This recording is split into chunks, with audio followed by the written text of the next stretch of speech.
Bueno, muy buenas tardes nuevamente. Creo que anteriormente no me había presentado. Mi nombre es Luisa María López. Yo soy estudiante de fisioterapia en la Universidad Nacional de Colombia y también soy representante estudiantil de la carrera. Como les mencionaba anteriormente, este espacio ha sido coordinado, ha sido realizado bajo la logística de Semillero de Investigación Química de la Escuela Colombiana de Rehabilitación y la Universidad Nacional de Colombia, por su parte, con el Consejo Estudiantil de Fisioterapia. Entonces, en este primer momento va a estar con nosotros el fisioterapeuta Gustavo Pineda Ortiz, quien es magíster en Ingeniería Biomédica de la Universidad Nacional y actualmente es doctorando en Ciencias Biomédicas también en la Universidad Nacional. Así que, primero que todo, les agradezco su participación en este espacio. Les recuerdo que pueden dejar sus preguntas en el chat. Y al profesor Gustavo, bienvenido y mil gracias. De acuerdo, me escuchas ahí en este momento bien, bien, ¿verdad? Sí, profe, todo Y perfecto. me escuchas bien, ¿sí? Sí, señor. Y también se ve en la presentación. Se ve con movimiento y todo, es que a veces las animaciones fallan, pero ahí se ve movimiento en las imágenes, ¿verdad? Sí, señor. Listo, entonces me das luz verde para arrancar en este momento. Sí, así es, profe. Bienvenido. Bueno, muchísimas gracias. Aquí también voy contando mi tiempo para no pasar. Les agradezco muchísimo a los estudiantes por esta iniciativa. Creo que sin ellos nada de esto se hubiera gestado. Pues también a la profesora María Andrea aquí conectada con quienes nos sentamos un día pues a retroalimentarles algunas ideas para organizar esto que nos parece vital, un tema sumamente importante. Y pues voy a hablar un poco hoy también desde mi experiencia investigativa, mi experiencia profesional, también desde mi reflexión docente y de hecho pues van a ver varios de los trabajos que han hecho algunos de los estudiantes que han compartido conmigo cursos. Y bueno, entonces en términos generales ya fui presentado.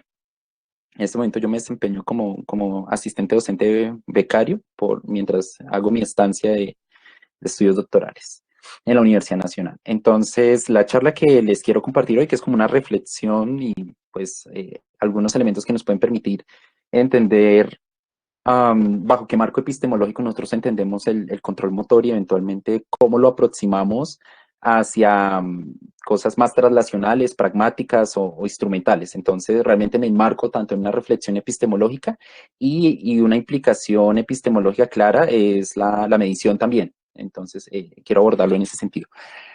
Voy a hablar de si en el control motor nosotros podemos hablar de una variabilidad y si eso riñe con lo que pudiéramos llamar determinismo o aquel sistema que siempre reproduce las mismas respuestas de algo muy concreto que es el movimiento automatizado, que por sí ya también es un universo, pero pues es la forma como más se pudo delimitar la charla. Y vamos a hablar de unos conceptos y pues en la medida que les hablo de conceptos, quiero como mostrarles resultados de procesamiento de datos, todos insumos propios o insumos de bases de datos públicas o eventualmente de los trabajos que han hecho los estudiantes que han compartido curso conmigo. Entonces, pues como la charla habla de variabilidad, determinismo, movimiento automatizado, pues son palabras pues bastante gruesas, groseras, por así decirlo, bastante conflictivas para mí, bastante complejas. Entonces, creo que debe empezar por una reflexión epistemológica y en ese orden de ideas les traigo inicialmente pues una reflexión epistemológica que básicamente responde es desde dónde me paro, desde dónde yo puedo mirar esta realidad y si tiene sentido, por ejemplo, esto de los enfoques reduccionistas mecanicistas, si realmente tienen sentido o no. Vamos a empezar a construir el movimiento y la variabilidad motora, pues hay dos ítems importantes, pues primero qué es movimiento y realmente cuál es ese sistema que produce el movimiento para tener marcos conceptuales. La variabilidad, sí, realmente la variabilidad motora como concepto es algo que está restringido, ¿sí? Y es determinista o sencillamente es algo totalmente aleatorio que no tiene forma de sistematizarse.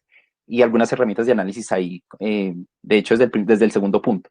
Y finalmente, pues si tiene algún significado o correlación biológica esto de la variabilidad y pues un modelo experimental propuesto realmente que de hecho tiene que ver con mi investigación actual, pero pues aún me encuentro formulándola. Entonces, desde la epistemología, la primera pregunta que uno debe hacerse es si los enfoques reduccionistas mecanicistas son válidos para estudiar el movimiento humano. pues eventualmente nosotros en fisioterapia conocemos enfoques biopsicosociales, enfoques de las subjetividades, las intersubjetividades, las interobjetividades, ¿de acuerdo? Enfoques inclusive para ver el dolor que también pretenden ser holísticos, inclusive teniendo en cuenta también este elemento psicosocial de restricción en la participación. Y bueno, el referente más moderno, pero realmente reduccionista también, del sistema movimiento según APTA, que aún responde a el referente objetivo del movimiento en términos generales y desde un enfoque pues reduccionista. ¿Qué es el reduccionismo? Pues aquello que nos pretende dar sistematicidad o en otras palabras reproducibilidad propia de las ciencias exactas, es decir, cuando podemos cuantificar, hacer generalizaciones y objetivar. Pero pues los enfoques reduccionistas, hay que hacer el pero ahí, no necesariamente, aunque los llamemos reduccionistas, porque esa es su naturaleza, no necesariamente son antagónicos ni superiores a los enfoques biopsicosociales. ¿Qué quiere decir eso? Que aunque se estudie por separado, por pragmatismo, nosotros estudiamos lo reduccionista, pues básicamente por su complejidad, también a veces por separado, no es superior, pero tampoco es inferior, a pesar de esa limitación, y pues realmente tiene una utilidad real, y eso es lo que quiero plantear el día de hoy.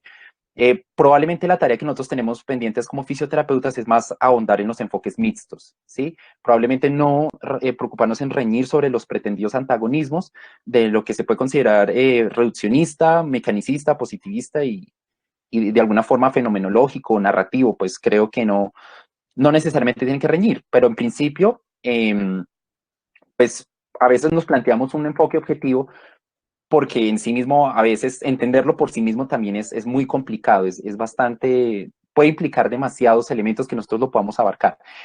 Entonces, desde ese punto de vista, pues lo abarcamos separado, pero sin necesidad de que implique un antagonismo con los otros saberes. Y de hecho, si uno estudia solamente el enfoque reduccionista, mecanicista, es decir, basado en las ciencias exactas, de por sí ya implica una complejidad, pero una complejidad que representa una utilidad. Y por ejemplo, si nos paramos en el escenario del control motor, que es lo que estamos hablando, teoría de los sistemas dinámicos tiene mucho que decirnos ahí. Y pues básicamente porque además de ser una teoría mecanista, unos fuertes abordajes experimentales y muchas propuestas de medición, que es lo que les quiero compartir el día de hoy. Ok, entonces, pues, ¿qué tan profundo puede ser el bagaje conceptual como para que valga la pena estudiarlo? Pues un bagaje conceptual les puedo decir que históricamente bastante fuerte, desde el punto de vista que los sistemas dinámicos es una construcción que viene inclusive de la física clásica y pasa por aquellos que han creado la ciencia propia de los sistemas dinámicos, más adelante inclusive los que van a emerger con estos cuerpos de conocimientos que llamamos teoría de la información. Algunas de estas personas voy a ir nombrando a lo largo de la presentación porque algunas de las mediciones que hoy en día se hacen sobre sistemas dinámicos tienen honor a estas personas. Por supuesto, no se puede olvidar a Nicola Bernstein, para nada, si queremos hablar de sistemas dinámicos, e inclusive personas de pronto en la cultura popular conocidas por la teoría del caos, como Edward Lorenz, e inclusive las personas a las que le demos la teoría moderna a los sistemas dinámicos. Solamente quiero que vean rostros y que detrás de esto hay una construcción, una historia muy fuerte y de hecho un interés de tener un enfoque que sea válido, que sea lo más útil, que son reduccionistas y que no pretenden decir más allá de lo que ahora. ¿Es muy probable que algo podamos aprender de ese recorrido? Yo estoy seguro que sí.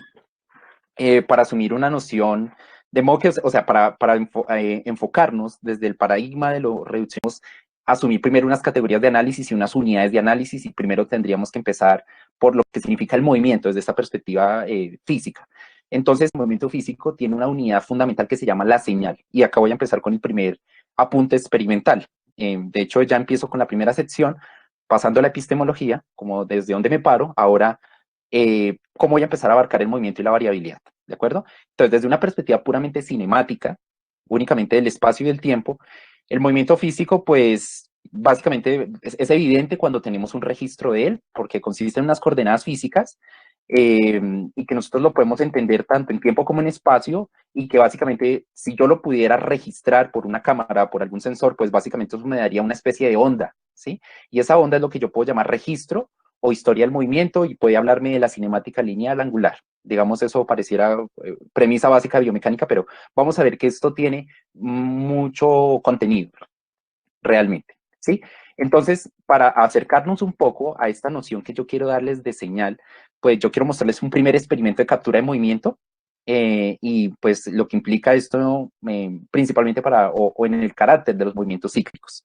Entonces, por lo menos, uno que puede hacer para evidenciar que el movimiento, de hecho, si alguno de ustedes quiere experimentarlo, lo puede consultar en internet, que se llama Humaneva 3.5. Es un dataset donde ustedes pueden encontrar videos en múltiples vistas de muchas personas.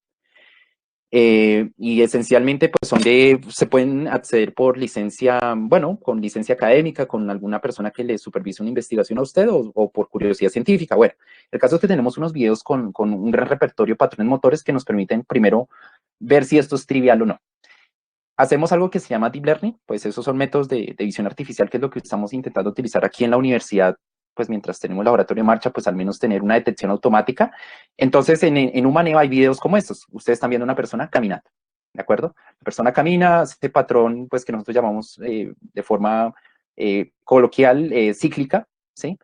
Y que el movimiento cíclico pues tiende, en algunos casos como la marcha, pues lo llamamos también automatizado en la medida que no depende de no tiene tanta supervisión cognitiva, ¿de acuerdo? Pues básicamente tiene unos centros de ejecución y pues bueno, eso la mayoría de ustedes lo conocen.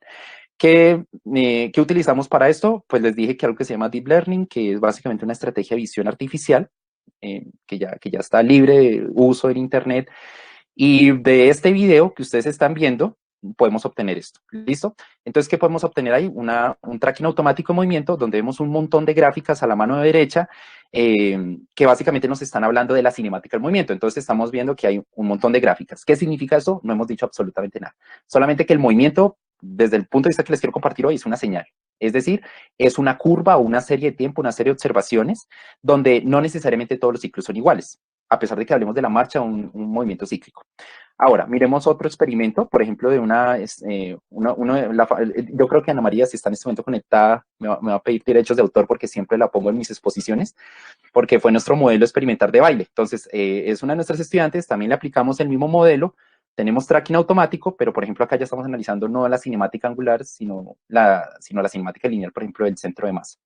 Entonces vemos que esto también tiene unas formas como particulares, ¿no? La gráfica que está a su mano derecha es la gráfica de la historia del movimiento, así como las anteriores son las gráficas de la historia del movimiento. ¿Listo? Entonces, el único acuerdo que quisiera llegar inicialmente es si entendemos lo que significa el movimiento en términos de una señal. Una señal sencillamente es una curva, una serie de tiempo, un conjunto de registros, ¿de acuerdo? Eso es hablando y que debería eventualmente obtenerse por métodos automáticos de captura.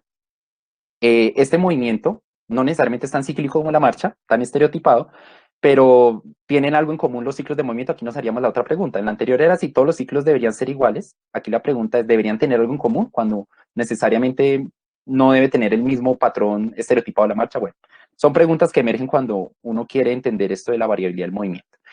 En lo que nosotros estamos de acuerdo, independientemente de todo, es que esos movimientos son fluctuantes, que cambian, ¿sí? Y eso pasa también con los signos vitales, pasa, por ejemplo, también con toda expresión de movimiento que nosotros hablemos, movimientos finos, oculares, faciales.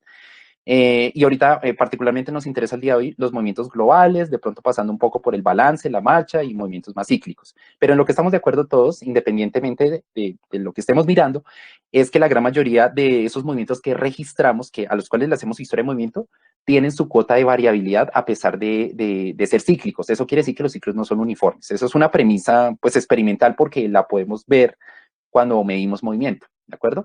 ¿Qué hipótesis entonces pueden haber al respecto frente al origen de este fenómeno de la variabilidad y si eso tiene alguna utilidad fisiológica o adaptativa? Pues lo que nos queremos preguntar. Entonces entramos al siguiente punto, donde queremos entender, por ejemplo, por qué los grados de libertad y la redundancia motora pueden ser dos principios de funcionamiento de nuestro sistema motor que explican la variabilidad. Y pues acá les voy a hacer unos apuntes un poco teóricos, espero que no sean muy duros, pero también apuntes experimentales. Entonces, en esencia, si nos paramos en el paradigma clásico de percepción, cognición y acción, nosotros hablamos de que tenemos inputs sensoriales del ambiente, que básicamente se pueden entender también como señales, porque podríamos pensar también en el sistema visual, percibe ondas, el sistema auditivo percibe ondas, la percepción de calor es percepción electromagnética, bueno, en fin. Nosotros tenemos algún centro de integración organizacional, no me interesa tanto hablar de él por el momento, pero ahí reside algo que nosotros llamamos cognición del mundo. Y bueno, a partir de eso, en un contexto gravitacional, y en un cuerpo que es multisegmentario, porque eso es una realidad biomecánica, nosotros miramos básicamente una expresión biomecánica de ese sistema de movimiento, que también lo llamamos el behavior o el comportamiento, porque también en los marcos experimentales del aprendizaje del control motor se pueden abordar pues desde muchos puntos de vista. Abordar, por ejemplo, el control motor desde la biomecánica es un enfoque comportamental, es básicamente lo que es apreciable a la vista, no necesariamente necesito enfoques invasivos, celulares, pues vamos a mirar hasta qué punto esto, por ejemplo, puede dar una información robusta. Perdón. ¿De acuerdo? Lo que estamos de acuerdo entonces nuevamente que el movimiento son señales y que esas señales tienen variabilidad, tienen fluctuaciones e inclusive pueden ser variables a pesar de que yo tenga los mismos estímulos. Es decir, no es un sistema que sea necesariamente determinista. Es decir, que yo siempre voy a tener el mismo estímulo, la misma respuesta, a menos de que solamente esté hablando de reflejos y pues los que son aquí expertos en fisiología me rebatirán si inclusive esa idea ya está revaluada. ¿Sí? Pero eventualmente en el movimiento complejo, en el movimiento que nosotros vemos, nosotros no necesariamente vamos a encontrar las mismas respuestas ante los mismos estímulos. Este proceso, este flujo de información es lo que yo puedo llamar control motor. Control motor es un procesamiento de información que busca en últimas optimizar un output motor, si lo vemos desde una perspectiva mecanicista, ¿de acuerdo? Vuelvo e insisto en eso. Pero eventualmente eso también tiene unas condiciones de tarea particulares, donde yo puedo también restringir o expandir las posibilidades del movimiento y algo, un hecho que es mecánico de alguna forma, en principio, lo vas a poner primero como algo mecánico, que son los grados de libertad, algo que insistía mucho Bernstein, que es un teórico del control motor y de los sistemas dinámicos. Entonces, los grados de libertad, pues aquí ya nos ponen problemas mecánicos, porque tenemos un cuerpo multisegmentario y tenemos múltiples opciones cinemáticas para hacer la misma tarea, y eso implica o connota otro problema muy grande en control motor, que es la coordinación, del cual les va a hablar mucho, sobre todo el grupo de estudiantes que les van a presentar un trabajo después de que hable yo. Ok, entonces, pues, ¿qué efecto tiene el papel de qué papel puede tener los grados de libertad? Si por defecto esto ya nos genera variabilidad, pues es muy probable que sí. Entonces, ¿qué estudios hay al respecto? Pues básicamente que la marcha humana tiene un problema de grados de libertad. ¿Qué quiere decir? Que aunque la marcha humana sea tan estereotipada, entre comillas, estereotipada, también está sujeto a este problema de la variabilidad cinemática. Es decir, yo eventualmente podría hacer muchas formas o podría tener una variabilidad fisiológica de patrones que me dan adaptabilidad. De eso voy a hablar un poco más adelante.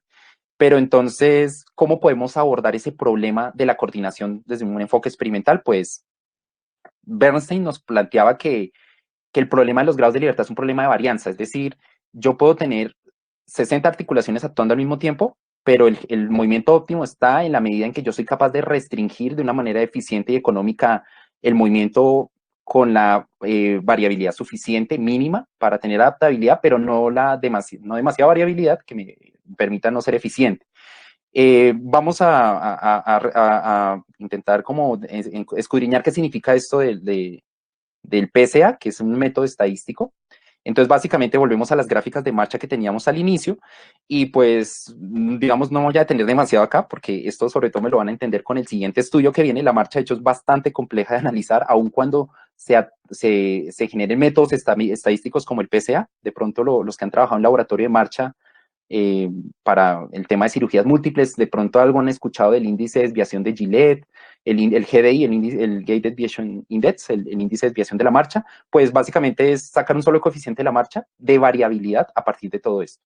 Entonces, pues, lo único que les digo es que esto resuelve problemas muy grandes, como tener 32 y 62 curvas de marcha. Eso es un problema gigante porque nosotros realmente no sabemos cómo interpretar esa información de alta dimensionalidad. Todas las articulaciones del cuerpo por sus grados de libertad y súmele los planos. Entonces, pues es un problema, solamente la marcha es bastante complejo. Pero estos métodos lo que hacen es que, a pesar de que yo tenga muchos posibles movimientos, me encuentre en las direcciones donde hay mayor variabilidad. Entonces, tratar como de proyectar esta información en un plano.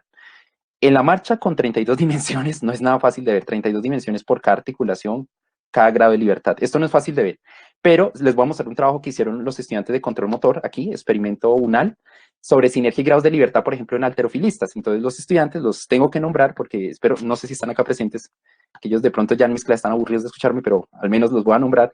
Y está Lady Alejandra Cortés, Stephanie Guanume, Sergio Leonardo Mota, Daniela Quintero y Marilyn Viviana Rodríguez. ¿Ellos qué se inventaron? Se inventaron pues un tracking automático en en un halterofilista. Bueno, realmente esto no es automático, los que vienen más adelante sí. Y pues básicamente ellos solamente se centraron en la cadera y en la rodilla. ¿Y qué encontraron? Que cuando un halterofilista realiza su levantamiento de peso, pues debería haber una coherencia temporal de ciertas articulaciones. En color magenta está la cadera, el tronco, y en negro está la rodilla. Entonces, esto fue lo que ellos obtuvieron. Y pues pareciera coherente, ¿no? Si la cadera va en extensión, la rodilla va en flexión, y pues ellos pudieron observar esto. Pero, ¿qué significa, por ejemplo, la coordinación? Pues ellos también plantearon un estudio que se llama hacer diagramas ángulo-ángulo. ¿Y qué es lo importante de este trazo aquí amorfo que ustedes están viendo? Que básicamente, si yo planteo el movimiento que hay de la cadera versus la rodilla, en ese gesto motor va a ser como una huella digital, porque si yo le pido a la persona que repita exactamente el mismo gesto motor, va a tener una trayectoria muy parecida, ¿de acuerdo? Entonces ahí ya nos está hablando de que la coordinación es un problema de juntar muchas cosas que eventualmente pueden ser diferentes de un gesto a otro. Esto básicamente es cómo se correlaciona la cadera y la rodilla en cada fase del movimiento, y eventualmente esa elipse me dice qué tan diferente es el envión este que hace con sus pesas entre ciclo y ciclo de marcha. Eventualmente, ¿qué dice la literatura? Pues que esto puede ser un predictor de lesiones y está relacionado con esa capacidad coordinativa, ¿de acuerdo? Pues eso es esencialmente lo que dice este trabajo. Y ellos hicieron otro movimiento que se llama, o evaluaron otro movimiento que se llama jerk, y resulta que encontraron algo muy parecido, con un parámetro parecido de variabilidad, solamente que la huella digital es algo diferente. Entonces acá de alguna manera emerge el concepto que las sinergias articulares pueden generar una huella digital para cada movimiento. Y eso solamente coordinación, es el problema de la coordinación, y ahí estamos intentando con esos elipses ver a dónde se encuentra la mayor variación del movimiento. Intuitivamente, eso es lo que uno hace con cualquier análisis de PCA. Tratar de ver si la articulación que más aporta la varianza es la cadera o la rodilla, y eso va a depender si la elipse está más inclinada, más acostada, más abierta, más cerrada. ¿Ok? Listo. Pero entonces, además de los grados de libertad, ¿qué más fuentes nosotros tenemos de variabilidad? ¿Por qué? Porque pues la cadera, la rodilla se puede coordinar de muchas formas, y ustedes vieron que entre dos intentos de un mismo gesto motor de una persona nunca son exactamente iguales, aunque la huella digital genera una tendencia, la huella digital del movimiento, de la coordinación. ¿Cuál podría ser entonces esa fuerte adicional de variabilidad que hace que nosotros tengamos respuestas diferentes a estímulos diferentes? Pues básicamente porque nosotros también a nivel del control motor manejamos todos unos procesos de transformaciones de información, y por ejemplo estos gráficos acá, ¿qué quieren decir? Quieren decir que nosotros recibimos un montón de información sensorial y hacemos una única codificación sensorial. Digamos, eso es un hecho de que nosotros tenemos un montón de vías sensoriales, pero podemos construir un único esquema corporal, una única percepción egocéntrica del mundo, alocéntrica, o una única percepción de la verticalización de la cabeza, aunque eso pueda depender de lo propioceptivo, lo visual y lo vestibular. Eso quiere decir que va de mayor dimensión, de gran cantidad de información, a menos información, pero es que en lo motor pasa lo contrario.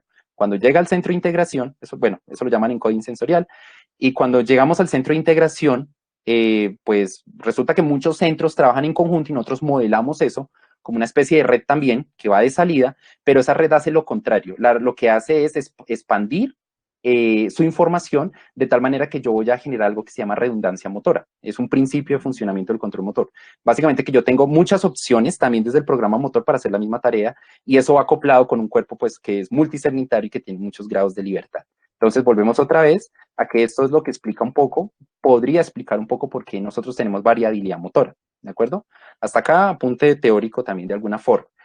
Y esto de la redundancia es importante, tiene muchas explicaciones desde el punto de vista de la teoría de la información y de la teoría de los sistemas, de por qué, por ejemplo, la redundancia hace robusto los sistemas a los fallos, por ejemplo, al ruido, bueno, cosas que pues podrían ser de otra charla. Pero en términos generales, pues de alguna forma tenemos esto, pero nosotros aquí nos pueden emerger muchas preguntas, porque pues esto no es como tan sencillo. Ahora la pregunta es si esto vale la pena cuantificarlo, si es posible y es conveniente cuantificar patrones de esas redes funcionales a partir de las señales motoras. Es decir, aquí nos estamos preguntando esta flecha azul. Es decir, que si a partir del registro motor yo pudiera realizar algún tipo de inferencia de cómo está la red motora. Esa es una pregunta muy fuerte, ¿sí?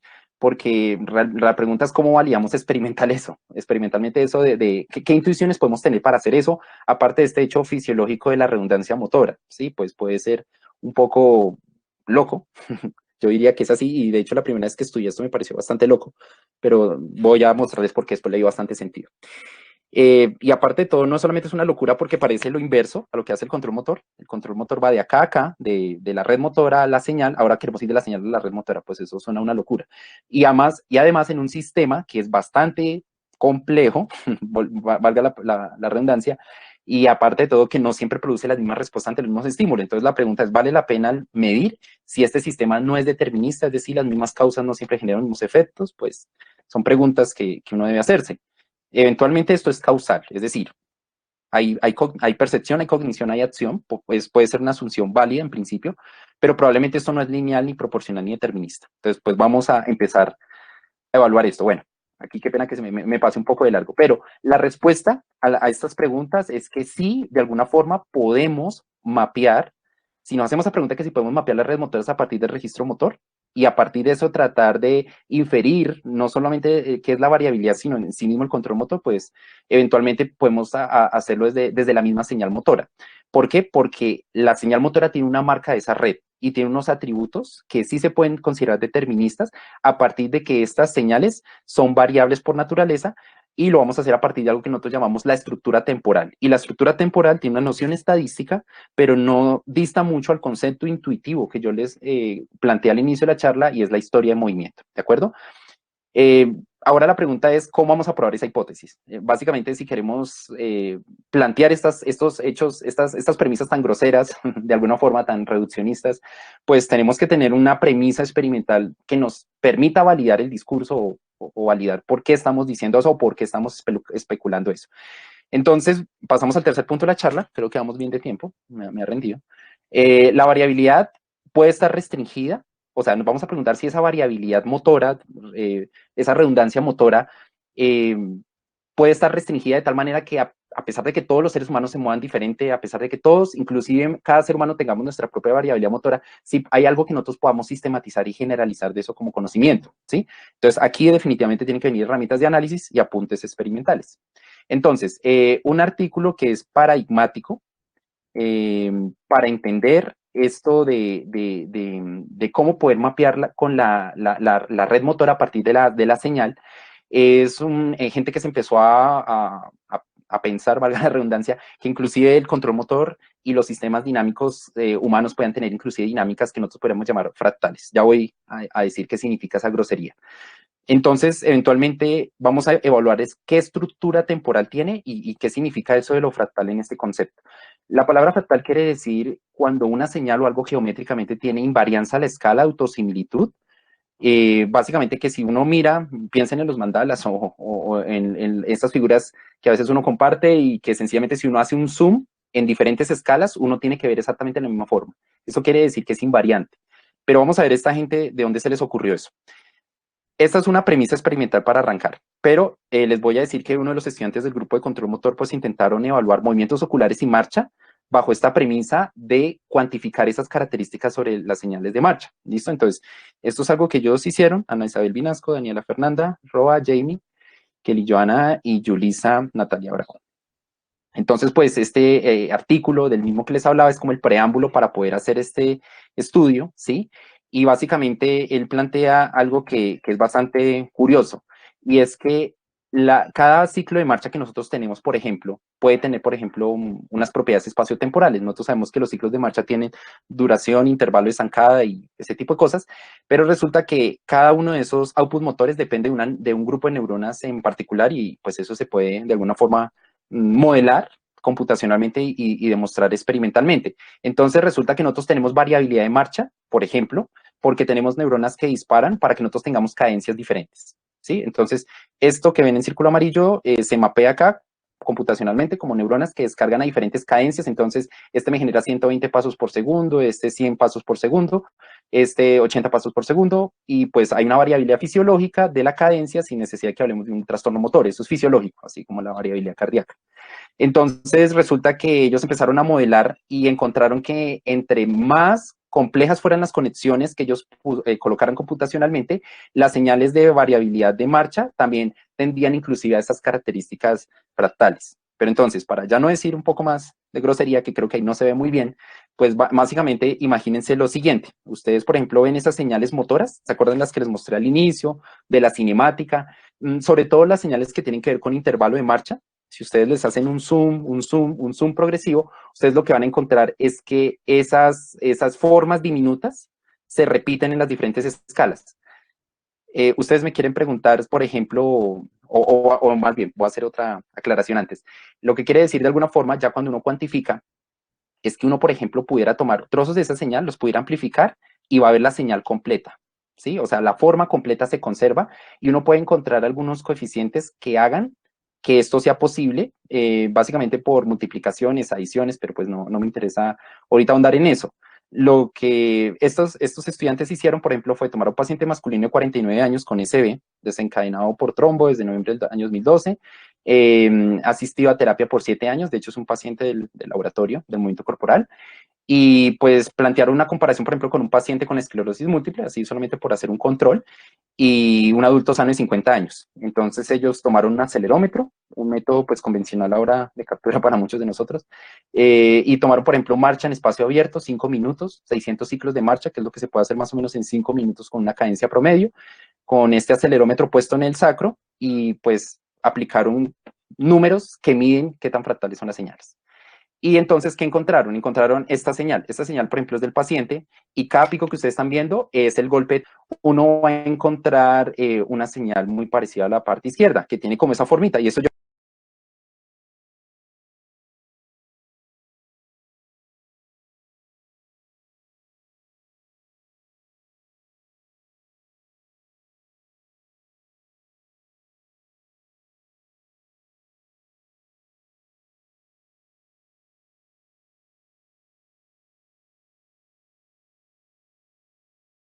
no sé si se parece un poco a lo que les comenté al inicio. Y pues básicamente, pues si uno encuentra una forma de esa, si tiene esta hipótesis, pues uno tendría que preguntarse, por ejemplo, bueno, ¿es fractal? Bueno, y ellos encontraron esto, encontraron en el adulto sano estas formas de señal de variabilidad de marcha, en esclerosis múltiple, todo con esta misma aplicación de celular que es gratuita por Android. La aplicación del acelerómetro, solo hay que descargar la señal registrada y pues procesarla computacionalmente, y pues ellos encontraron como estas formas, pero bueno, pues yo creo que esos rayones a mí no me dicen nada, pues realmente si no tengo un coeficiente, un índice, pues probablemente pues pueda hacer lo mismo. Aunque esto es probable que les rememore también un poco lo que les mostraba al inicio. Y resulta que pues ellos sacaron coeficientes y encontraron, por ejemplo, que lo que mide la fractalidad es algo que se llama coeficiente H, y encontraron que el adulto sano, la esclerosis múltiple SB, sí tienen diferentes formas de onda. Y pues realmente uno diría, pues eso se puede ver a vista, probablemente es obvio, pero no es tan obvio cuando uno intenta darle alguna noción cuantitativa de distancia, ¿de acuerdo? Entonces ese es como algo que está cercano a la realidad de nosotros, pues que lo experimentamos y que creemos que funciona. Y pues resulta que la literatura dice que los coeficientes, las señales tienen coeficientes de invarianza a la escala adecuados cuando están entre 0,7 y 0,1, y eso fue exactamente lo que obtuvieron ellos, un valor entre 0,7 y 0,1. O sea, como que eso es como la inquietud que uno se plantea siempre. Si lo que uno ve en la literatura, pues eso como que sí funciona en la vida real, pues de pronto sí, aquí lo estamos viendo.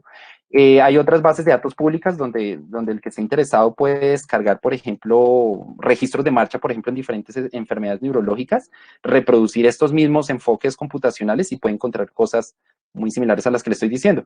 Y pues ya hay gente que le interesa esto, pues digamos, hay gente que está utilizando esto para predecir la complejidad de la marcha y el riesgo de caídas. Lo están utilizando para, solamente con acelerómetro, por ejemplo, inclusive con pacientes con osteoartrosis, artritis, y inclusive hay revisiones sistemáticas sobre la variabilidad de la marcha en desórdenes neurológicos con este tipo de análisis. Es decir, hay bagaje conceptual de dónde agarrarse, pues si uno quisiera alguna métrica que le hablara del automatismo de la marcha, por ejemplo. ¿Listo? Y de hecho hasta en 2020 todavía hay gente que se lo está pensando. Los enfoques clásicos de esto vienen desde el 97. Entonces, ¿qué podemos concluir de este primer punto? Pues que la fractalidad o la invariancia de la escala impone restricciones porque es lo fisiológico, y pues aunque seamos variables, tenemos que tener cierto orden porque si la señal se vuelve completamente desordenada, pues ya no sería fractal y pues estos números ya no corresponden. Estos conceptos yo sé que son un poquito duros, pero para mí se ha acercado bastante a los enfoques experimentales que uno podría tener en control motor y que tuvieran alguna aplicación traslacional. Listo, ya acá me quedan solo una parte de la presentación para acabar. De hecho, no sé si se ha ido rápido el tiempo, me quedan creo que 7 minutos apenas. Bueno, entonces ya hablamos un poco de como que en el tiempo esas señales motoras me podrían dar cuenta de qué tan conectado está el cerebro, es en función de que si son fractales. De hecho, me faltó un poco hacer esa conexión. Si las señales conservan esas propiedades fractales, eso lo que está implicando es que se conserva esa complejidad de las conexiones neuronales. Entonces, en ese sentido, es un enfoque válido para mapear cómo están las conexiones neuronales. Me faltó hacer un poco, lo reconozco, ese empalme, pero eventualmente el sentido de hacer eso. ¿Listo? También resulta que existen otras propiedades, todo esto es teoría de los sistemas dinámicos, ¿no? Por supuesto. Existen otras propiedades que se llaman dominios multiescala. ¿Qué significa eso? Eso significa que nosotros podemos hacer como una especie de mapa de colores del control motor.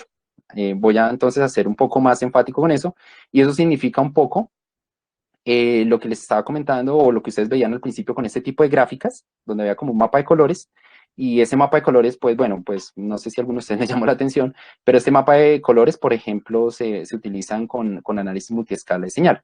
Entonces, otro grupo, con él nos montamos este experimento, una acelerometría para evaluación del balance en deportistas en modalidades de combate, un análisis pues multiescala y pues vamos a ver esto qué significa, por ejemplo, si estamos evaluando balance, esto para qué sirve. Ya hablamos de la marcha, ahora hablemos del balance, y acá pues los estudiantes fueron Valentín Almada, Mauricio Acosta, Raúl Castiblanco, Johan Quintero. Pues ya hay estudios también clásicos desde el 2009, donde gente que ha intentado entender mejor el control motor se ha planteado este tipo de análisis. ¿Listo? ¿Qué significa este tipo de análisis? Pues es lo que les voy a contar.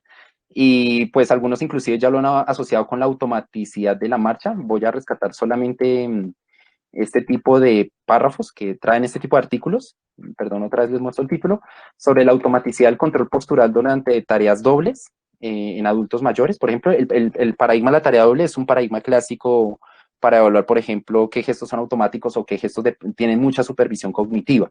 ¿De acuerdo? Entonces, esto del análisis multiescala también tiene un nombre que se llama ondículas o wavelets, por eso ven esos nombres. Esto significa también análisis multiescala, y pues resulta que también desde 2007 es conocido que cuando estas herramientas de análisis me dan cierto espectro de medición, también me está hablando de atributos, por ejemplo, del control postural automático. Entonces eso me está ya de alguna forma rememorando la región locomotora mesencefálica, el vestíbulo cerebelo y los haces vestíbulos espinales, por ejemplo. Si todo lo que yo quisiera acoplar ahí como control motor automático. Entonces ellos son los estudiantes, dieron su consentimiento informado, por supuesto, y básicamente cuando se aplica un poco también estas metodologías de tracking automático, pues uno puede evidenciar que durante el balance postural, la señal del balance del centro de masa en una superficie inestable también es compleja. Es compleja y pues merece un análisis detallado más allá de una desviación estándar, una media. Y pues básicamente, ¿qué es lo que tiene? Uno es un mapa de colores que básicamente le dice en qué momento se activa más el sistema vestibular, por ejemplo, con algo que nosotros llamamos fluctuaciones de baja frecuencia. Eso lo van a explicar sobre todo el siguiente grupo, les recomendé que lo hicieran. Y la ponderación propioceptiva como algo de alta frecuencia. Entonces, esto, por ejemplo, ¿qué me está queriendo decir ahí? Que si la persona tiene un acelerómetro puesto y la señal está haciendo estas figuras mientras él se para en una base inestable, quiere decir que él todavía está dependiendo aún más del sistema visual y vestibular que, por ejemplo, el sistema propioceptivo. Entonces, lo que les voy a mostrar a continuación es una recocha, porque es bastante, algunos de los estudiantes decían que parecía un viaje ácido, pero eventualmente es así. Esta es la complejidad del control motor. Cuando uno compara diferentes señales de acelerometría entre esos tres distintos peleadores de los que nombrábamos, pues cada quien tiene su huella digital de movimiento diferente. ¿Esto es variable? Absolutamente variable, pero les puedo decir que por cosas también, artilugios matemáticos, uno de alguna forma puede cuantificar si lo que está colocándose en colores mucho más tiempo es lo que está arriba o lo que está abajo, es decir, si es más el sistema visual, vestibular, o si es el sistema propioceptivo. Eso uno lo puede hacer a partir de este mapa de colores. Mírenlo acá, y sencillamente cuando se pinte algo más en rojo hacia abajo, quiere decir que depende más del sistema propioceptivo, por ejemplo, en el caso de esos periadores. ¿De acuerdo? Profe, Sí. disculpe, le interrumpo un momento. Es que la presentación como que se dejó de ver, entonces que sí puede volverla a proyectar, por favor. Ok, espérame, Ahí se ve. No, profe. Bueno, espérame que pronto fue llamada de la...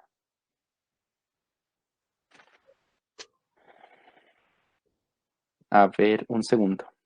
Es que la idea es que la... Ah, sí, es que está pausada. es sin tener que fijarla. Ahí, listo, profe. Ok, listo, muy bien. Entonces, pues básicamente que, bueno, ¿qué aprendimos de estos experimentos? Que aunque eso sea tan desordenado en colores, de alguna forma, pero visualmente hermoso, a mí me parece visualmente hermoso, realmente nosotros podemos encontrar diferencias y pudimos correlacionar algunas de esas diferencias en esas bandas que encontramos. eh, las llamamos bandas Weyler, por ejemplo, pues, pero no tiene tanta relevancia ahorita hablar de eso, no me da el tiempo. Pero básicamente podemos encontrar en que los perfiles son diferentes, no solamente porque practiquen deporte, no, porque pues diferenciar un sedentario de un deportista pues puede ser una tarea trivial, pero entre ellos encontramos correlaciones entre esto y su historial de lesiones. Entonces, pues esto tiene aplicabilidad por esto, ¿de acuerdo? Entonces, ¿qué aprendimos de este segundo punto?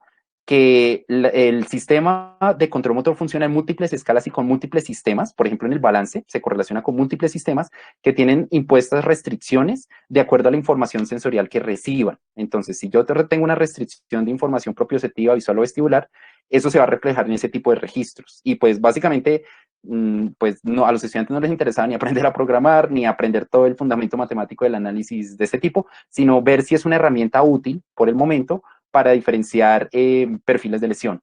Y eso lo pudimos lograr entre esos tres deportistas que fueron las barras de colores que les mostramos. ¿Listo? Y por último, el último enfoque del que les quisiera hablar es del enfoque de los espacios de fase. ¿Qué son los espacios de fase? Vamos a seguir sufriendo, pero miren, son tres. Ya hablamos de propiedades del tiempo, de la fractalidad, ya hablamos de las propiedades multiescala, ahora vamos a hablar de los espacios de fase y con eso acabamos. Y creo que me quedan 1 minuto, 2 minutos para acabar. Ok, entonces, ¿qué les puedo decir? Pues en términos generales de esto, pues la marcha, por ejemplo, otra vez vuelve a ser movimiento automatizado, ¿sí? De hecho, los CPG se activan de una manera particular cuando ustedes ponen a una persona a caminar sobre una banda sin fin. Y por ejemplo, este video es un video cualquiera de YouTube, ni siquiera es un video de nosotros esta no es ninguna de nuestros estudiantes. Ellos tienen una banda así para tener escritorio encima, no, ninguno de los estudiantes nosotros la tiene. Y resulta que hay algo muy interesante. Si, por ejemplo, nosotros volvemos otra vez a este experimento, la persona caminando, su centro de masa, vamos a ver que el centro de masa se ve en el tiempo así. Y uno diría, bueno, ¿qué orden? Eso parece ataxia, podría decir uno, ¿no?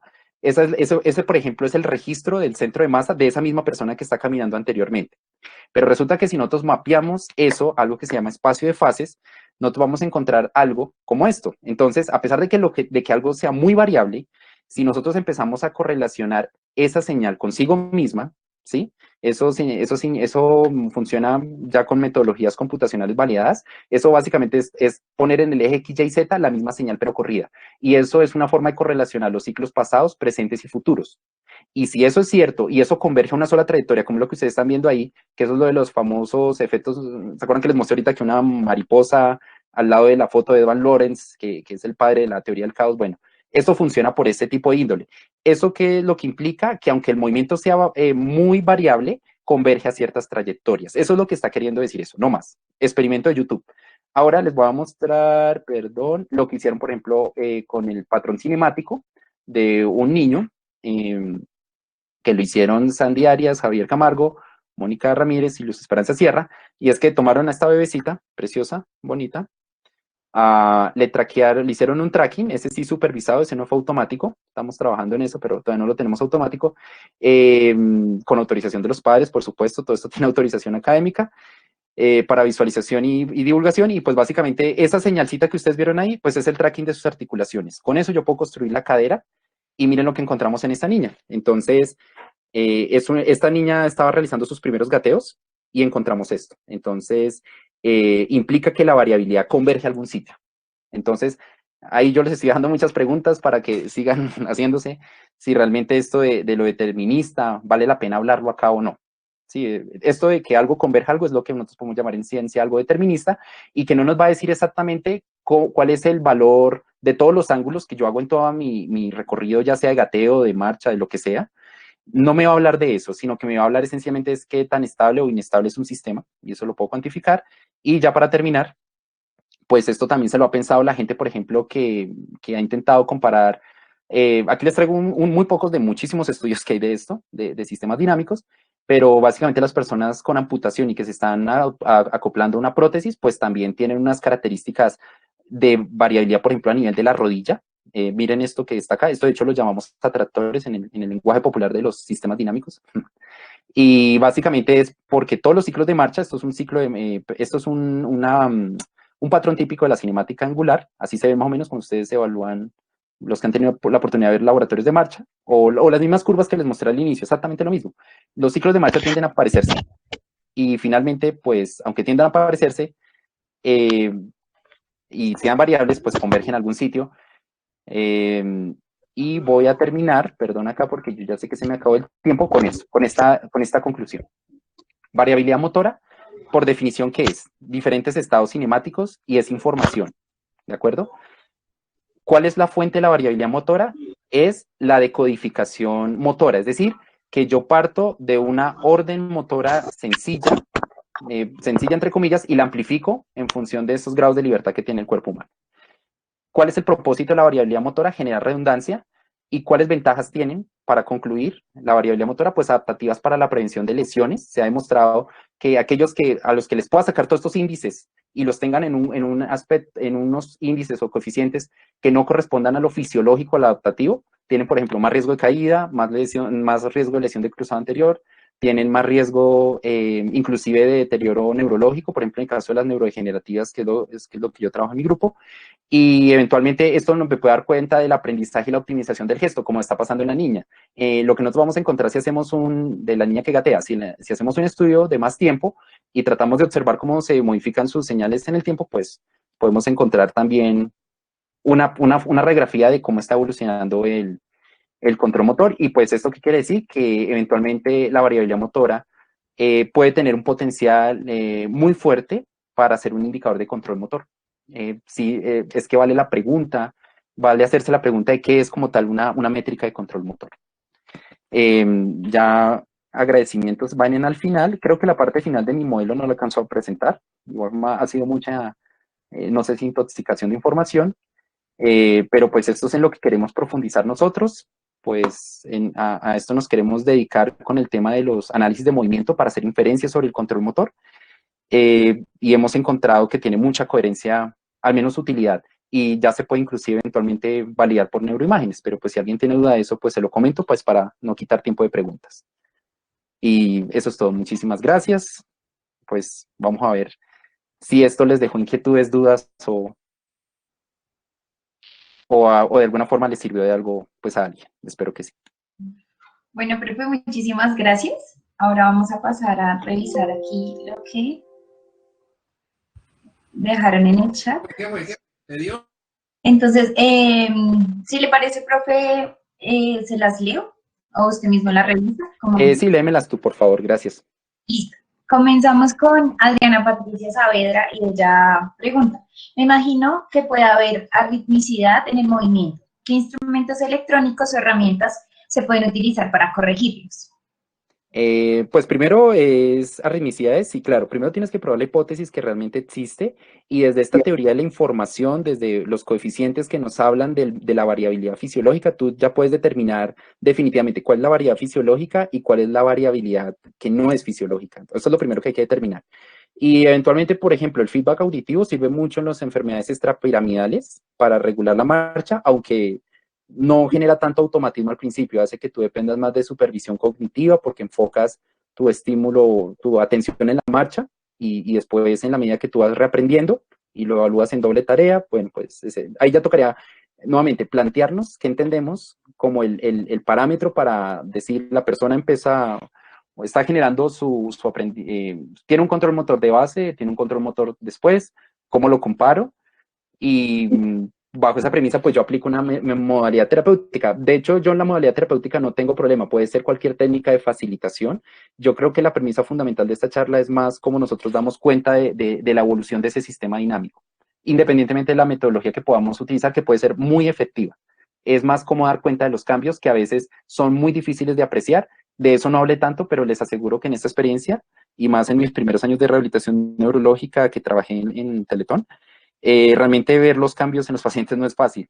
Y realmente esto me ha permitido amplificar eso que, pues, fácilmente por nuestra, o sea, por nuestra naturaleza perceptual no es fácil apreciarlo. Y pues ahí pueden estar cosas importantes desde la adaptación motora y que ya estamos por descubrir qué significado funcional tiene. Listo, profe. La siguiente pregunta también la hace Adriana Patricia Saavedra y ella dice, la redundancia motora está relacionada con la retroalimentación.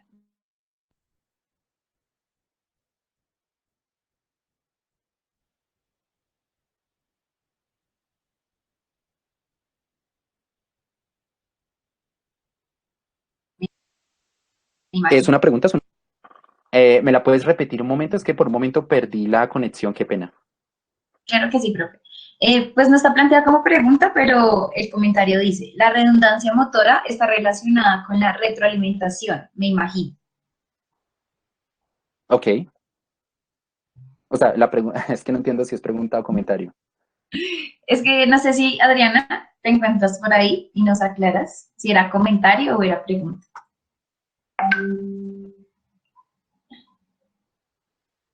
Ah, bueno, Mientras, entonces es que sí, falta el acento en tiene que ver con la retroalimentación.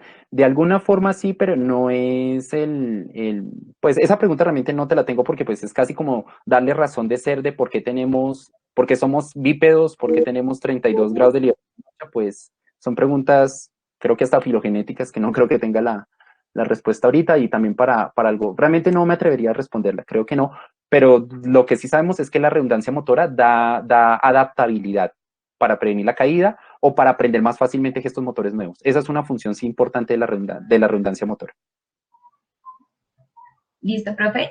La siguiente la hace la compañera Iris del Mar Lineros y ella pregunta, profe, ¿es esperable que con este modelo de comprensión de movimiento los términos que conocemos hasta ahora cambiarían sus sentidos? En ese orden, los objetivos a proponernos se entienden hacia que la eficiencia y ya no la normalidad, entre comillas, aquella que definir ha sido tan complicado. Pues bueno, la primera pregunta a resolver es si pues hay colegas, gente, grupos que quieran caminar en direcciones parecidas. Estos conocimientos vienen de grupos interdisciplinares. Eh, pues va a depender primero inicialmente si hay personas que quieran tomar la decisión de ir en esos rumbos, primero, ¿sí? Pues no es, como les dije, es una perspectiva desde la teoría de los sistemas dinámicos, que para mí es una de las teorías de control motor que más opciones de evaluación da de lo que podemos llamar control motor, entendiendo su complejidad. Yo pensaría que se mueve más en la categoría de lo adaptativo, que de hecho es también una premisa muy utilizada en la fisiología. No necesariamente habla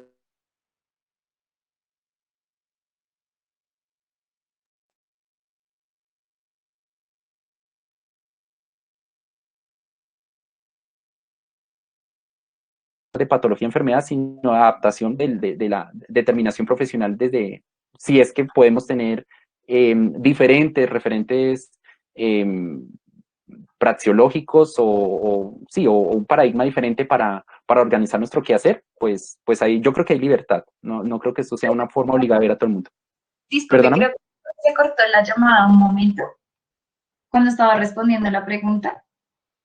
Ok, entonces vuelvo a decir que en términos generales, pues dependerá también de en qué dirección quieran transitar los profesionales y pensaría que esto se enmarca más en las categorías de lo fisiológico que en términos de patología y disfunción. Es decir, uno en el paradigma más arcaico hablaba de la salud y la enfermedad como extremos opuestos. Aquí probablemente uno habla de la adaptación y la no adaptación y habla de un espectro continuo en el cual uno podría plantear todas estas métricas en esa lógica. ¿Qué está más cerca de la disfunción o qué está, perdón, de la no adaptación? ¿Qué está más cerca de lo adaptativo? Pero hablando de un espectro de funcionamiento y no necesariamente parámetros normalizadores. Pues esa pregunta es muy difícil, pero espero haberla redondeado bien. Gracias, profe. La Ok. siguiente la hace María Fernanda Rebello. Ella pregunta, Gustavo, ¿por qué dices palabras como grosería? Que lo expones es una grosería. No es grosería en absoluto. Mil gracias, me confirmas el o la suma de conceptos que abordas coordinación? Sí, coordinación es una forma de verlo, pues creo que es un primer o un abordaje. Esto sería susceptible de muchas otras ampliaciones y como les digo, las ventajas del marco experimental que estamos utilizando ahorita es que lo tenemos a la mano. Necesitamos solamente cámaras y acelerómetros. Listo, profe. La siguiente la hace Kevin Brian Ladino. Pregunta, ¿cuando se utiliza este feedback auditivo, aún existe índices de fractalidad buenos, entre comillas, o se puede recobrar? ¿O se puede? Eh, Esa es una pregunta que aún es controversia en la investigación porque resulta que entre más automatizado esté el movimiento, es decir, requiera menos supervisión cognitiva, el orden de los ciclos de marcha tiende a tener, bueno, genera más esa tendencia fractal, entre menos supervisión cognitiva tengas. Resulta que el feedback auditivo para regular, por ejemplo, la bradicinesia o la hipocinesia, que pues es como un problema común, por ejemplo, en las extrapiramidales, en principio, con este tipo de herramientas te va a hacer depender mucho de la supervisión cognitiva del movimiento. Y en esa lógica puede que se pierda un poco esa característica que podríamos llamar inicialmente fractal o invarianza a la escala, ese tipo de cosas. Yo creo que eso depende, eso también es muy susceptible del marco experimental con el que se evalúa esa hipótesis. Y pues aquí no les nombré un montón de cosas, solamente decirles que hay paradigmas robustos para evaluar, pero esto, como cualquier otra medición, requiere muchas consideraciones para no tener sesgos. Creo que no te puedo responder la pregunta, solamente de pronto elementos para que la pienses.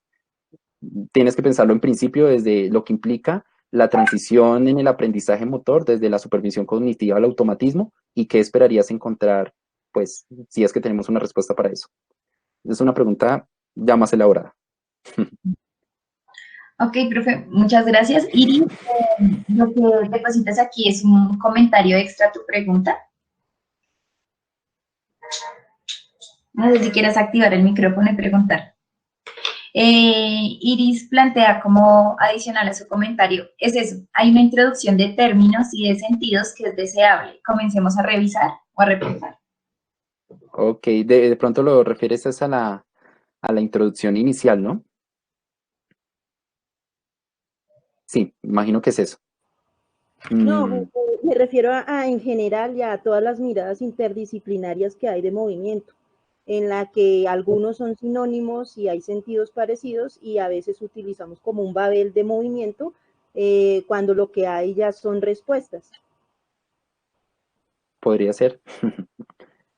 Creo que aún así tratar de estudiar el movimiento objetivo solamente en su dimensión objetiva, creo que ya de por sí es bastante pretencioso. Creo que no es una tarea trivial y no es superior ni inferior a los enfoques cualitativos y narrativos.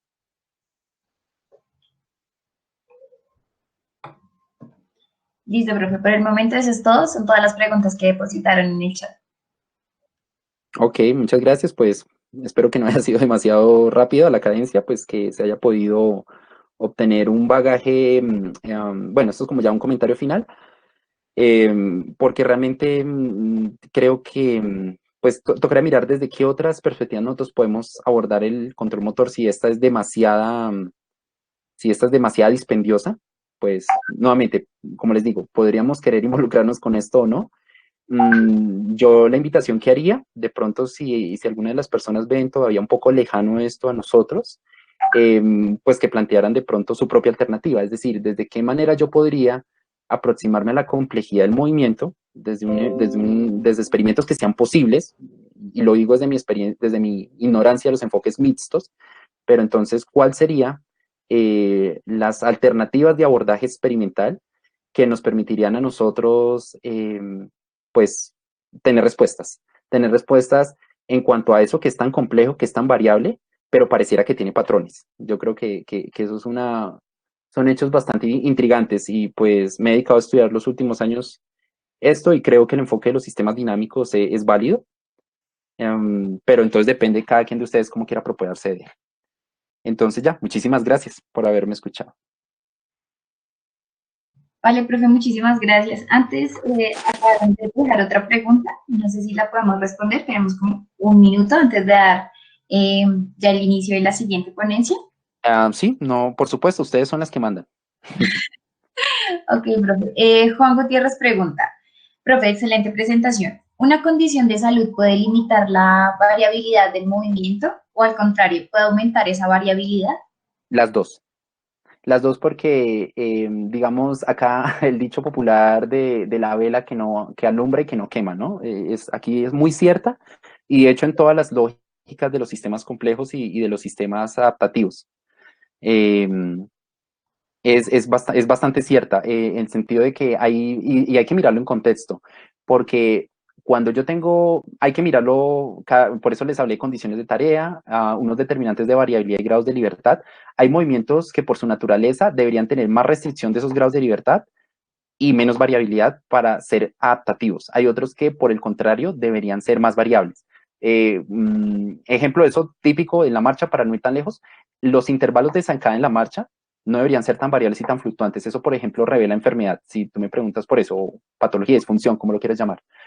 Si tú analizas propiamente no las características del ciclo de la marcha, como el intervalo de zancada, que es una señal particular, que fue la que les intenté mostrar y lo que hicieron las estudiantes de control motor, sino analizas, por ejemplo, la variabilidad de la articulación, o sea, la cinemática angular, lo esperado es que tengas más variabilidad cinemática. Si hablas de cinemática angular, por ejemplo, ahí ya estoy hablando de dos elementos del performance motor o del output motor, que ya solamente por sus características biomecánicas deberían ser diferentes. Y entonces ahí también hay que pensarnos mucho eso, que pensar esto de la disfunción a la patología, no tienes que pensar solo en disfunción motora, sino también musculoesquelética. La musculoesquelética, solamente si lo piensas desde la lógica biomecánica, pues ya te altera este principio de los grados de libertad y seguramente tus repertorios motores se tienen que acoplar a eso y imagínate que no es transitorio, sino permanente. Y ya me pasé el tiempo, pero esta pregunta también es bastante difícil de delimitar. Hago un apunte final para que lo puedas ver más amplio. Intenta nunca disociar la biomecánica contra el motor porque es que la biomecánica es el output de ese sistema. Entonces es imposible para mí hacer análisis de control motor sin análisis biomecánico. Entonces ahí puedes considerar todas las posibilidades de espectros de funcionamiento de lo humano que puedan atravesarse por algún tipo de disfunción biomecánica. De ella tienes muchas respuestas y pues si se daña la torre central, por así decirlo, pues muchas otras cuestiones para pensar. Bueno, muchísimas gracias, profe Gustavo. Gracias Nosotros a ustedes. lo invitamos a que siga participando del espacio. Muchísimas gracias nuevamente y me tomo entonces la palabra para darle la bienvenida a nuestros siguientes ponentes. Ellos son estudiantes de fisioterapia en la Universidad Nacional de Colombia. Nos acompañan el día de hoy Paula Bustos, Cristian Estupiñán, Kevin Adino, Ana Naranjo y Heidi Rondón. Ellos van a estar con su ponencia Control Motor y Asimetría en Miembros Inferiores de un clavadista profesional. Así que muchachos, les doy la bienvenida a este espacio. Si quieren pueden ir proyectando su presentación. Y a los participantes les recuerdo que para mantener una buena conexión, por favor, mantengan sus micrófonos apagados, al igual que sus cámaras, por favor.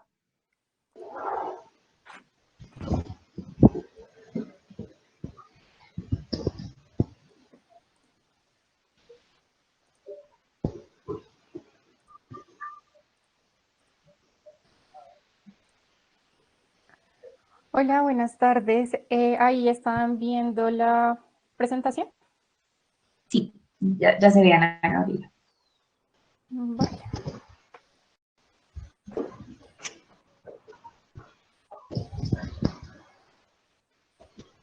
Bueno, pues voy a empezar entonces. Bueno, buenas tardes a todos. Nosotros vamos a exponer un estudio de caso titulado Control Motor y Asimetría en Miembros Inferiores de la vista profesional, una experiencia de investigación formativa. Nuestra compañera Luisa ya nos presentó. Nosotros somos estudiantes de cuarto semestre de fisioterapia de la Universidad Nacional. A lo largo de la presentación vamos a abordar los siguientes contenidos. Empezamos por el estudio de caso. Se trata de un deportista profesional de la modalidad de natación, de la especialidad de clavados, como lo pueden observar en los dos videos. Él es el deportista del que vamos a hablar. Su nombre es Cristian Javier Estupiñán Redondo, tiene 20 años. Practica 15 horas semanales de entrenamiento y tiene una edad deportiva de 15 años. Listo. Este es el contexto del problema y las lesiones que ha presentado a lo largo de su historia deportiva. Estas han sido divididas con las que están relacionadas con su práctica deportiva y las que no. Entonces, las lesiones que no están relacionadas con su práctica deportiva han sido las siguientes. Fisura de la epífisis del radio izquierdo, está producida por una caída al realizar una carrera. Esguince de primer grado del tobillo izquierdo por un mal aterrizaje jugando básquetbol, que posteriormente por un mal diagnóstico resultó siendo un esguince de segundo grado en el tobillo izquierdo. Una fractura de hueso de trapecio en mano izquierda por caída montando bicicleta. Ya las relacionadas con su práctica deportiva son las siguientes. Esguince de primer grado del tobillo derecho, esto por un mal aterrizaje en una práctica de ejercicios en piso. Tendinitis de los extensores de la mano derecha, esto porque al ingresar al agua no se alcanzó a acomodar la mano como debería ser.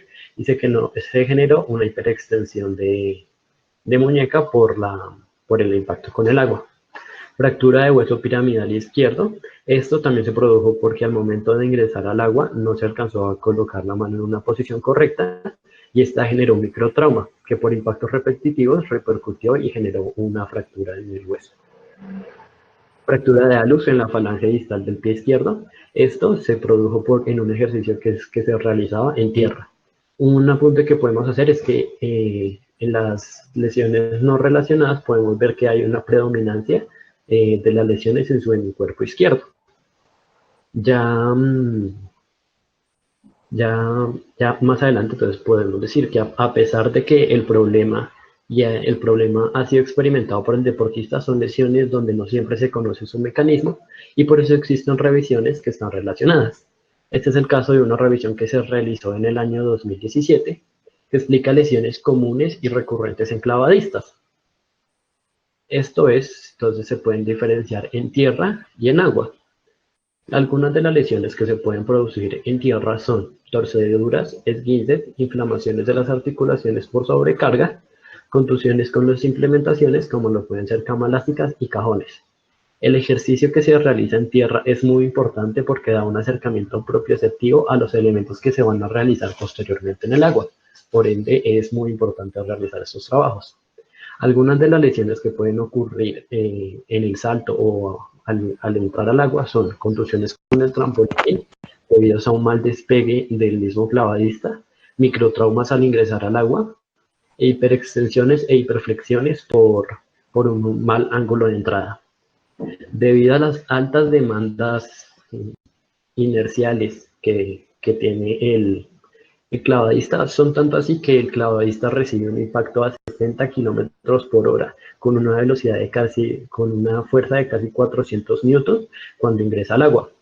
Toda esta fuerza es disipada por los hombros, que posteriormente va a ser disipada por todo el resto del cuerpo.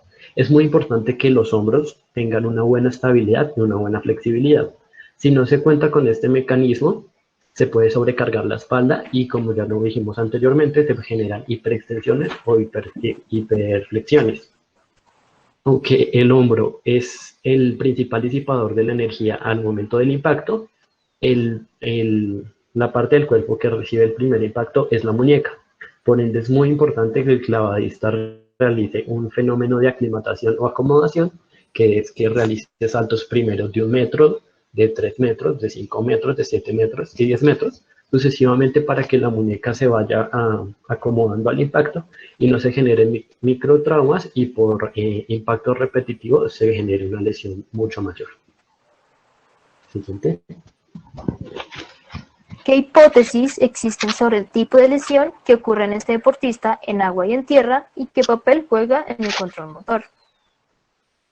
Para efectos de aproximar a una respuesta, nos vamos a enmarcar a continuación a las mediciones de variabilidad y coordinación dentro del proceso del control motor.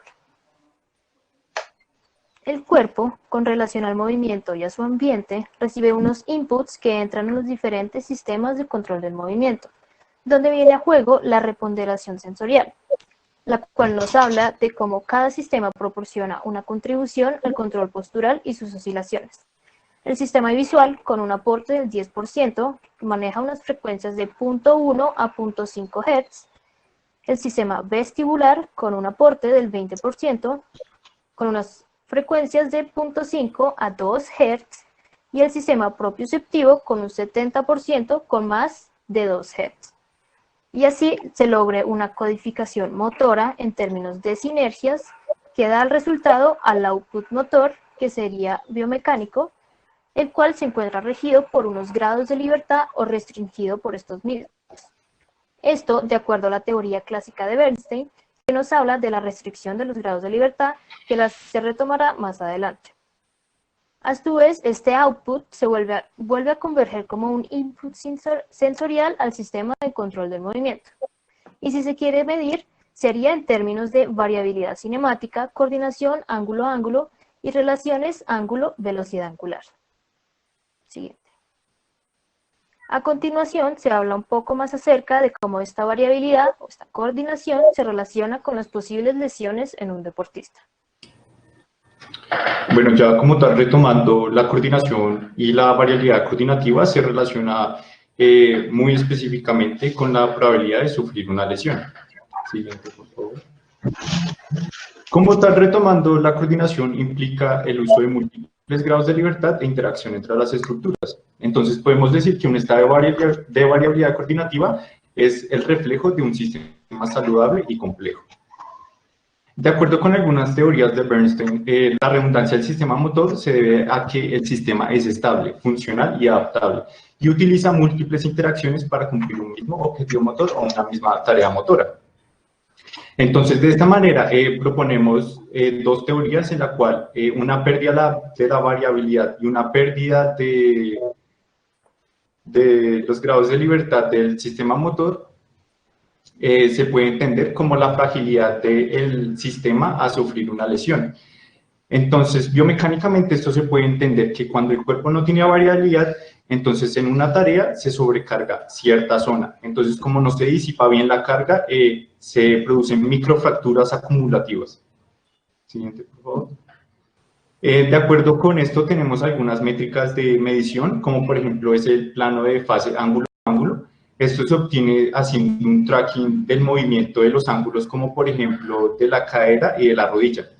En la imagen de la izquierda podemos observar que se está haciendo un tracking del plano de fase ángulo-ángulo durante la carrera. Entonces, básicamente lo que se obtiene es una gráfica estereotipada y a la derecha podemos observar que se observa este plano de fase ángulo-ángulo entre los sujetos que hacen el gesto motor de pegarle la patada a un balón de fútbol, y es diferente porque se estudia la prepráctica y después la postpráctica.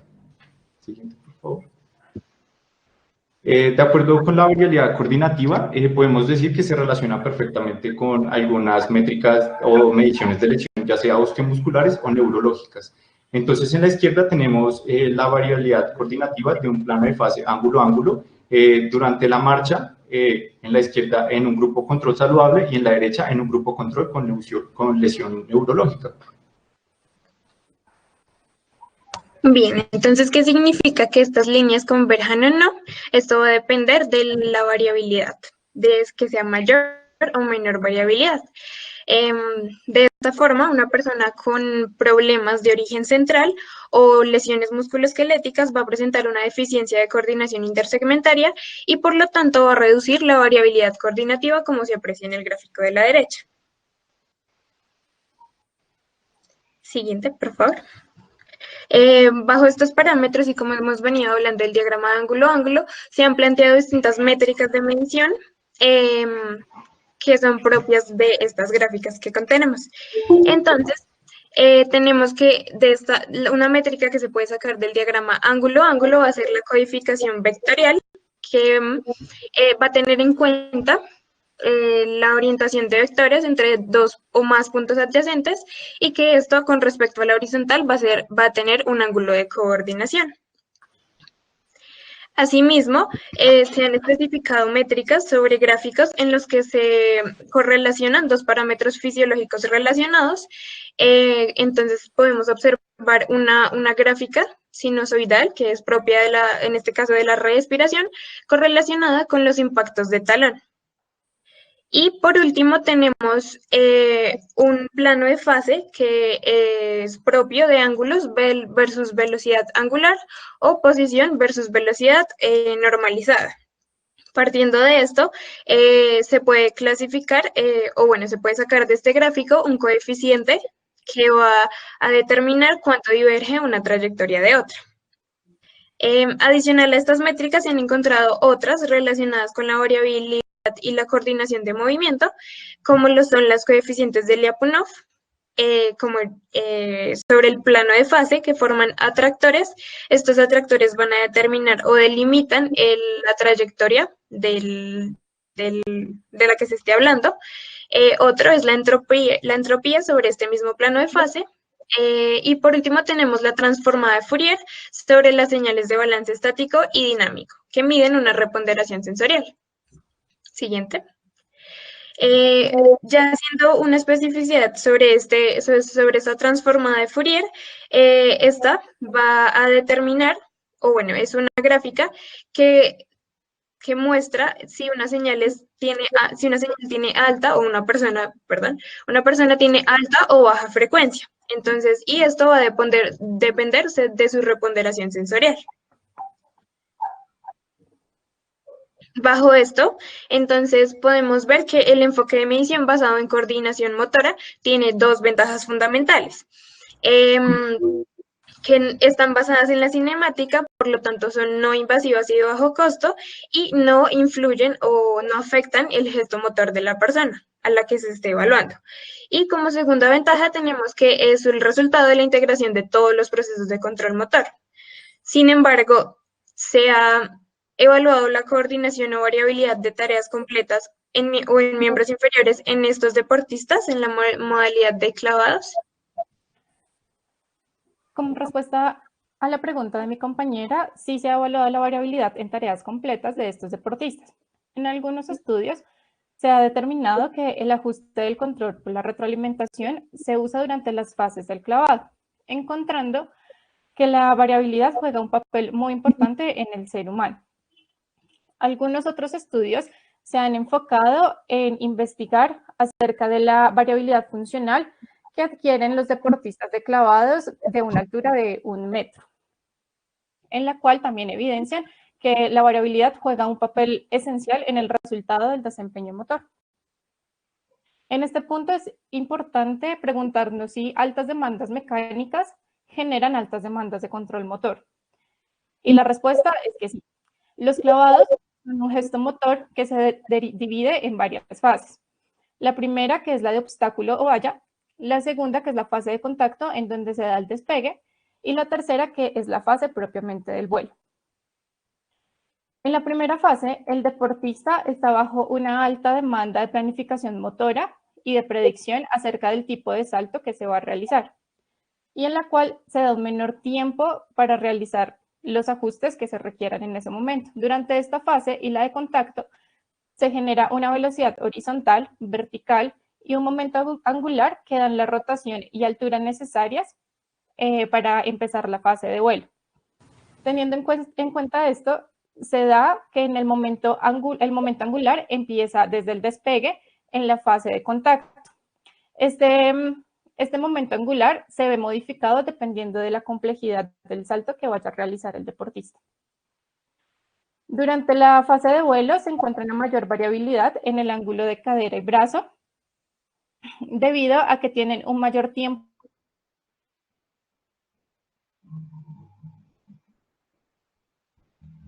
está sometido a muchas demandas de estímulos, tanto vestibulares como propioceptivos, que tienen que empezar a censar para poder escoger estrictamente las necesarias para poder realizar su gesto motor. Con todo esto, con todos estos insumos, el clavadista es capaz de reevaluar el estado actual del movimiento, realizar los cambios planificados que se requieran para de esa forma orientar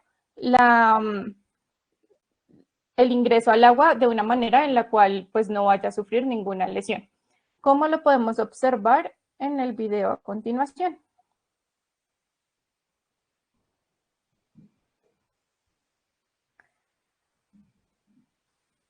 Bueno, ahí podemos observar las fases en las que se divide el clavado y ya propiamente la fase de vuelo en la que termina pues en la inmersión total en el agua. Pero pues a pesar de entender de que la variabilidad es muy importante para evaluarla en cualquier gesto motor, hay muy pocos estudios en la modalidad de clavados. Es por esto que surgió nuestra pregunta de investigación, en la cual ¿será que se correlaciona el perfil de lesión con posibles asimetrías de control motor en términos de desempeño, variabilidad o coordinación, tanto en el trabajo de salto como en el trabajo de tierra? Esta pregunta de investigación orientó al grupo de trabajo a presentar la hipótesis, en la cual las lesiones en miembros inferiores del clavadista a lo largo de su carrera profesional conducen a adaptaciones y compensaciones en términos de variabilidad y coordinación de movimiento. Para verificar esta hipótesis, vamos a plantear un diseño experimental de estudio de caso que nos permita explorar las posibles respuestas, motivados por una experiencia de investigación formativa en el campo del control motor. Como se dijo previamente, Yadier es una persona de 20 años con 15 años de edad deportiva con un historial de lesiones ya previamente nombrado. Y otros elementos que hacen parte de su contexto deportivo es cómo actualmente se desempeña el juez internacional de la Federación de Natación Aficionada, o la FINA, certificado en Juegos Nacionales de Cartagena en el año 2019.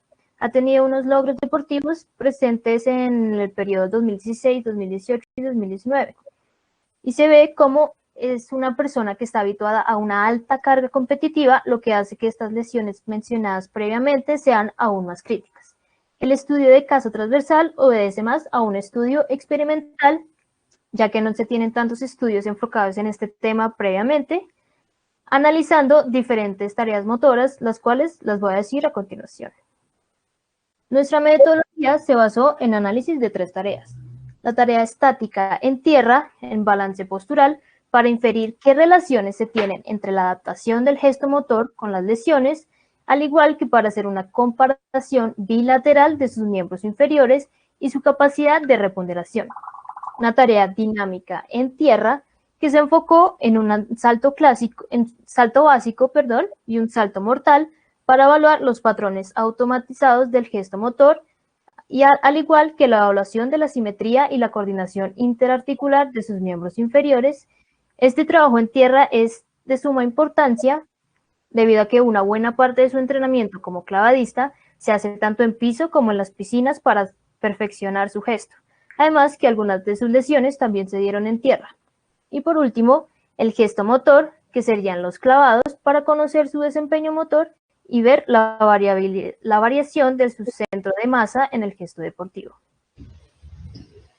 En la tarea estática, en balance postural se realizaron 12 tomas de 30 segundos cada una. Base estable bipodal, ojos abiertos cerrados. Base estable unipodal, derecho e izquierdo, con ojos abiertos cerrados. Base inestable bipodal, ojos abiertos y cerrados. Y base inestable unipodal, derecho e izquierdo, ojos abiertos y cerrados. Esta secuencia se tomó para lograr una evaluación de la capacidad de ponderación sensorial en el deportista, que hace parte importante de un buen proceso de control motor.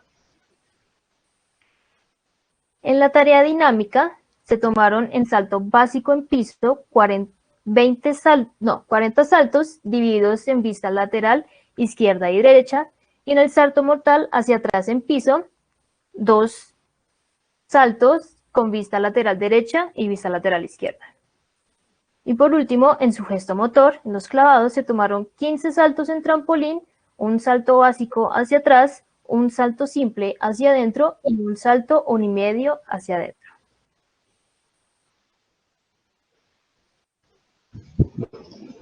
Los instrumentos de adquisición fueron Accelerometer, Meter, el cual es una aplicación totalmente gratis que cualquiera de nosotros puede descargar, y este cuenta con un acelerómetro y un giroscopio triaxial, el cual normalmente para hacer mediciones se ubica en el sacro.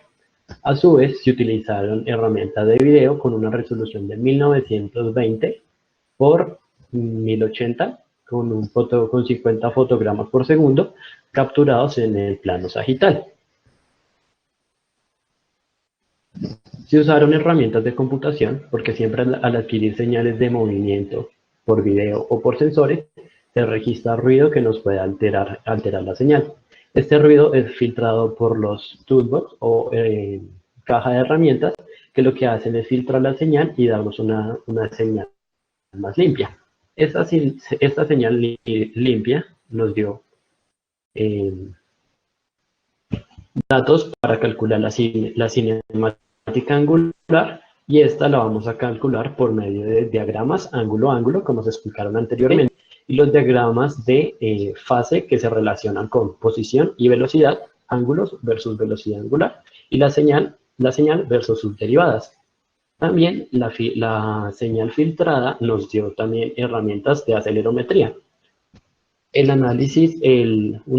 análisis por medio de la transformada de Fourier, que nos permite conocer el contenido espectral en Hertz de una señal y saber si ese contenido tiene predominio de una alta frecuencia o de una baja frecuencia. También nos permite conocer en Hertz la oscilación del balance y qué input sensorial contribuye más al balance y complementa el estudio de la variabilidad de la coordinación. Los resultados que obtuvimos luego de todas estas mediciones fueron los siguientes. La tarea estática postural con equilibrio medio lateral y anteroposterior se produjeron, y al hacerle la conversión por la transformada de Fourier fueron los siguientes. Cabe aclarar que estas señales están encadenadas, desde la primera, que fue estable bipodal, hasta la última, que es estable unipodal. Las frecuencias fueron diferenciadas por colores. Entonces, la que ustedes ven en la pantalla con color rojo hace referencia a la pierna izquierda, y con color verde hace referencia a la pierna derecha. Aquí, como podemos ver, la frecuencia que está en rojo se ubicó más hacia la derecha y más hacia arriba en relación a la verde. Esto nos da a decir que existe un predominio de alta frecuencia en el miembro inferior izquierdo, y esto nos indica de que el miembro inferior izquierdo es más inestable que el miembro inferior derecho, por lo que sí se comprueba que hay una simetría y tenemos evidencia que existe una diferenciación en la reponderación sensorial entre ambos miembros. Bueno, ya como tal, a evaluar una tarea dinámica se evaluó un salto mortal en vista lateral izquierda y en vista lateral derecha. Como podemos observar, primero centrémonos en la parte de arriba. Allí se puede observar el movimiento de los ángulos entre la cadera y el tronco y la rodilla. Específicamente, si miramos hacia la izquierda, está la pierna derecha, y si miramos hacia la derecha de la pantalla, está la pierna izquierda. Entonces, este seguimiento, de cierta manera, presenta un patrón estereotipado, en el cual no cambia mucho entre piernas. Ya en la parte de abajo, entre ambas pantallas, como podemos ver, hay algo señalado como coordinación interarticular o como sinergia. Este es un plano de fase ángulo-ángulo, el cual muestra el recorrido articular que se sobrepone entre la cadera y la rodilla. Entonces, como este movimiento ya está estereotipado y de cierta manera su gesto motor está en un estado profesional, este movimiento de salto mortal no cambia mucho con respecto al otro. Entonces llegamos a las conclusiones que hay una coordinación interarticular sin asimetrías aparentes y una coordinación cinemática de rodilla y cadera sin asimetrías. La otra dinámica la otra tarea que fue evaluada en el clavadista fue el salto básico, con 20 saltos en una toma de izquierda y en una toma de vista lateral derecha. Y se obtuvieron los siguientes resultados. Entonces, en esta gráfica nos encontramos con los saltos consecutivos de la vista lateral izquierda, y en la otra parte encontramos los saltos consecutivos de vista lateral derecha. En la primera gráfica, en la parte superior, encontramos el recorrido articular que hace rodilla y cadera en el tiempo.